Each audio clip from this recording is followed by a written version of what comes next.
The controversy over the cost of removing flammable cladding from blocks of flats returns to Parliament this week. The government will try to pass the fire safety bill in the face of opposition from some of its own backbenchers and the House of Lords. Well, the bill currently allows block owners to pass on the cost of removal to leaseholders.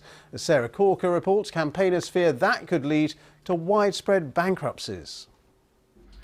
Security, safety, a place to call home again. Basil Deeb fled the war in Syria and came to the UK a decade ago.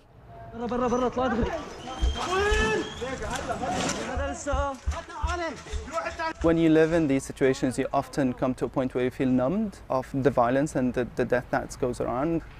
I bought my flat in eastern Ghouta, which is the east side of Damascus. I moved into my flat, and in 2013 I've been told about how the flat or the building was destroyed by the fighting.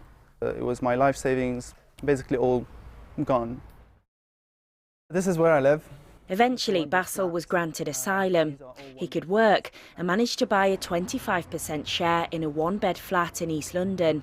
When I first came to the UK, I had to walk so I can save the fare of the bus to actually put a deposit together for a flat. But his development has flammable HPL or high-pressure laminate cladding. There are also combustible wooden balconies and other building safety defects.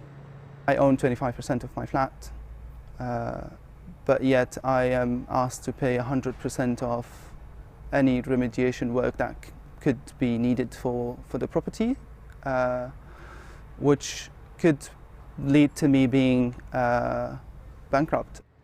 Basil and his neighbours had hoped the government's £5 billion building safety fund would come to their rescue.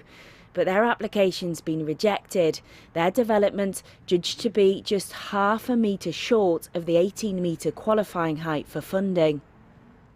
Which is bonkers. Like the fact that we have, 50 centimetres difference and we can't access the fund is just weirdly unfair.